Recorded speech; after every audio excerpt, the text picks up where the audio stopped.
Bismillahirrahmanirrahim. Elhamdülillahi Rabbil alemin. Vessalatu vesselamu ala Resulina Muhammedin ve ala alihi ve sahbihi ecmain. Yine Cenab-ı Allah'ın tevfik ve inayetiyle bir rahmet ve bereket ayı Ramazan'a kavuşmuş bulunmaktayız. Cenab-ı Allah bizleri bu ayın Cenab-ı Allah'ın rızası doğrultusunda geçirmeyi hepimize nasip eylesin. Cenab-ı Allah bütün İslam alemine bereketler, iyilikler ihsan eylesin. Malumunuz olduğu üzere Cenab-ı Allah katında çok kıymetli mekanlar vardır. Bir de çok kıymetli zamanlar vardır. Bu mekanlar Cenab-ı Allah tarafından nasıl bir kutsiyet verilmişse bu mübarek zamanlar da Cenab-ı Allah tarafından çok kıymetli bir kutsiyetle atfedilmişlerdir.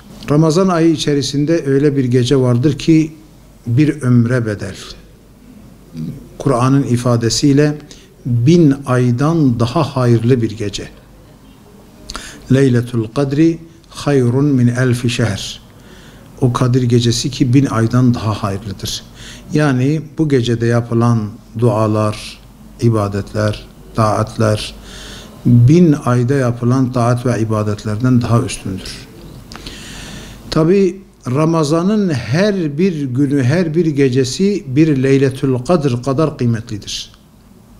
Hz. Peygamber sallallahu aleyhi ve sellem zaman zaman cemaate namaz kıldırırken sallu salatel muveddi'e, dünyadan ayrılan kişinin namazı gibi olsun bu namazınız. Bizler de bu Ramazan ayını sanki son Ramazanımızmış gibi değerlendirmeye çalışalım. Çünkü bir dahaki Ramazan'a kavuşur muyuz, kavuşmaz mıyız belli değil. Ömrümüz vefa eder mi, etmez mi bilmiyoruz. Onun için bu Ramazan son Ramazanımızmış gibi taatle, ibadetle, Kur'an-ı Kerim okumakla, zira çünkü bu ay Kur'an-ı Kerim'in nazil olduğu bir aydır. Kur'an-ı Kerim ayıdır. Kur'an-ı Kerim bu ayda nazil olduğu için sıkça Kur'an-ı Kerim'i okuyalım. Tefekkürle ama, tedebbürle ama Kur'an'ın emirleri, nehileri, yasakları nelerdir bunlara son derece riayet edelim. Biz oruç tutarken oruç da bizi tutmalı. Yani dilimizi gıybetten, fitneden, fesattan, kötülüklerden, küfürlerden dilimizi muhafaza etmeliyiz. Elimizi haramlardan çekmeliyiz. Samimi bir tövbeyle tövbe etmeliyiz. Namazlarımızı mümkün olduğu derecede camide cemaatle kılmalıyız. Zira tek başına kıldığımız bir namaz eğer bir sevap ise cemaatle kıldığımız namazların mükafatı 27'dir. 27 kat daha fazladır. Onun için mutlaka oruçlarımızı sahurla bereketlendirelim.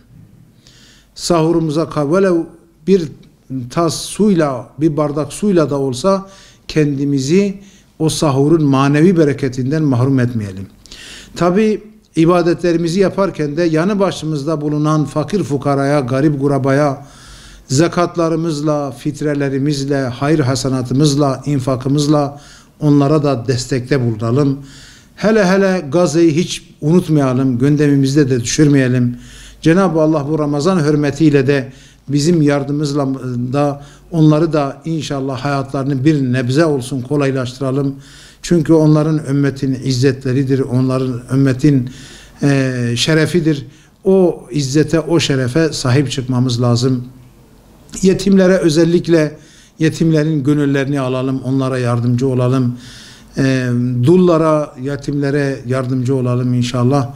Ve Cenab-ı Allah inşallah Ramazan'ı uğurlarken Ramazan'ın bizlerden razı, bizler Ramazan'dan razı, Cenab-ı Allah'tan bizlerden razı olmuş bir şekilde af ve mağfiret olmuş ve cehennem ateşinden azat olmuş bir şekilde bu Ramazan-ı Şerif'i geçirmeyi ben Cenab-ı Allah'tan niyaz ediyorum. Cenab-ı Allah hepimizi, sizleri, bütün İslam alemini rızasına muvafık bir amel işleyerek Ramazan'ı geçirmeyi hepimize nasip ve müyesser eylesin. Cenab-ı Allah hepimizin yar ve yardımcısı olsun. Cenab-ı Allah hepinizden razı olsun.